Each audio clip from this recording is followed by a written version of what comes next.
yaitu di revolusi industri. Nah, perkenalan dulu, nama saya Messi dari kelas 11B. Saya Nagal dari kelas 11C. Saya Fadli dari kelas 10A. Nah, jadi di sini kita bakal membahas tentang revolusi teknologi di dunia. Apa sih itu revolusi teknologi dunia? Revolusi teknologi dunia itu adalah perubahan mendalam dan cepat yang disebabkan oleh kemajuan teknologi modern yang secara signifikan membentuk kembali aspek fundamental kehidupan manusia, mulai dari ekonomi, komunikasi, hingga cara kita bekerja dan bertindak sosial. Nah, terus perubahan ini tuh bukan cuma sekedar peningkatan bertahap, tapi ini juga melainkan transformasi radikal yang memperkenalkan cara-cara baru dalam berproduksi, berkomunikasi, dan menjalankan kehidupan sehari-hari. Karakteristik utama revolusi teknologi ini seperti kecepatan perubahan, berbeda dengan revolusi teknologi yang berjalan lambat. Nah, revolusi teknologi ini terjadi dalam periode waktu yang relatif singkat dan berdampak luas. Nah, ada juga dampak universal dari revolusi teknologi. Sistem mesin Lena dapat mengumpulkan data historis sehingga terbentuk algoritma pada mesin pencarian. Pengembangan lot bersamaan dengan teknologi baru seperti dalam bidang robotik, sains, dan lainnya sebagainya membawa pengaruh yang cukup banyak lagi kehidupan di dunia. Banyak aktivitas seperti pekerjaan dan gaya hidup manusia yang berubah menjadi lebih praktis. Nah, contohnya itu teknologi yang belum pernah ada pada sebelumnya, seperti aplikasi ojek online, tarik tunai lewat ponsel, belanja marketplace, berbagai macam fitur untuk tarik tunai, memesan makanan, hingga menjadi kurir.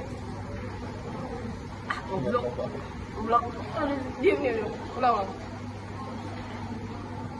Nah, contohnya itu seperti teknologi yang belum pernah ada sebelumnya, kayak aplikasi Gojek online, tarik tunai lewat ponsel, belanja marketplace.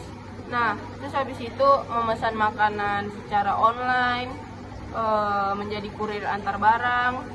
Nah, semua ini tuh adalah penambahan fitur canggih yang bisa mempermudah aktivitas keseharian. Sebenarnya ada sejarah revolusi industri 3. Nah, di sejarah revolusi industri 3 itu ditandai dengan otomatisasi menggunakan elektronik, komputer, dan internet. Dampak positifnya, pekerjaan lebih efisien, banyak proses manual diganti dengan mesin dan komputer hingga pekerjaan lebih cepat. Munculnya jenis pekerjaan baru, seperti programmer, teknis IT atau IT, desainer digital, dan operator mesin otomatis. Juga ada akses informasi lebih mudah. Internet membuat masyarakat lebih cepat mendapati informasi dan pendidikan. Kualitas hidup juga meningkat, peralatan rumah tangga elektronik mudah pekerjaan dan meningkatkan kenyamanan. Produktivitas industri juga naik. Produk dibuat lebih cepat, lebih banyak, dan lebih murah. Dampak negatifnya, pengaruh bagi pekerjaan manual, banyak tenaga kerja diganti dengan mesin, kesenjangan akses teknologi juga, tidak semua masyarakat bisa mengakses komputer atau internet saat awal kemunculannya. Ada juga ketergantungan pada teknologi, banyak aktivitas tidak bisa dilakukan tanpa perangkat digital. Di sini juga ada masalah privasi. Meningkatnya penggunaan internet juga meningkatkan risiko pencurian data. Nah, terus kita bakal bahas tentang perkembangan revolusi teknologi industri.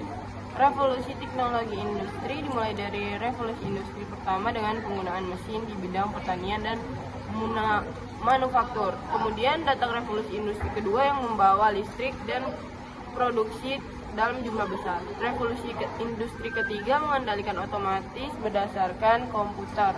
Sedangkan revolusi keempat menggabungkan teknologi digital seperti Internet of Things atau LOT, kecerdasan buatan atau AI, dan Big Data untuk mengubah industri secara menyeluruh. Nah, terus dampak revolusi terhadap masyarakat dunia teknologi. 1. Produksi barang kebutuhan semakin banyak dan harganya lebih murah. 2. Terjadinya perpindahan besar-besaran penduduk desa ke dari penduduk desa ke kota untuk mencari pekerjaan di pabrik.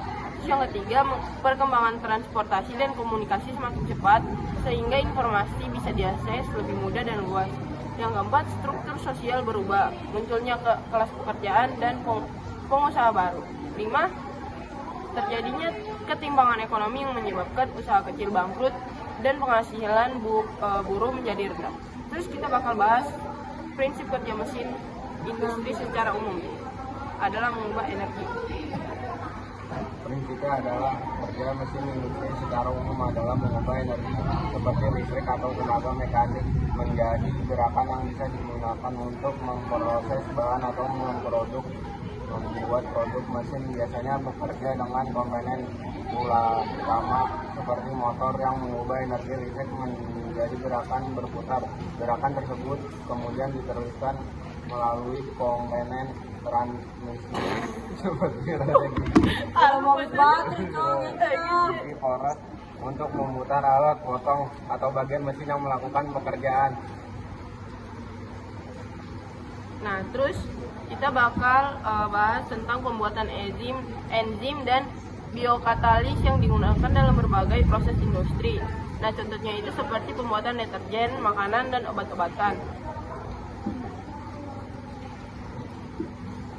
Terus ada proses bahan bakar hayati atau biofuel sebagai sumber energi yang bisa dipengaruhi dan ramah lingkungan. Juga ada pembuatan bioplastik sebagai pengganti plastik dari minyak bumi yang lebih mudah terurai dan ramah lingkungan. Nah, terus habis itu selain itu revolusi teknologi juga telah mengubah cara membuat desain grafis dari hanya menggambar dengan tangan menjadi proses digital yang lebih efisien dan memiliki banyak aspek. Awalnya, revolusi industri ini memungkinkan produksi dalam jumlah besar menggunakan teknologi cetak seperti litografi. Kemudian di abad ke-20, datangnya perangkat lunak dan internet menggeser fokus desain ke layar. Sekarang, kita berada di fase baru berkat perkembangan kecerdasan buatan AI yang bisa membantu atau bahkan mengotomatisasi beberapa tahap kreatif dalam desain grafis. Nah, itu adalah beberapa sejarah dan teknologi di dunia. Ya. Sekian. Terima kasih.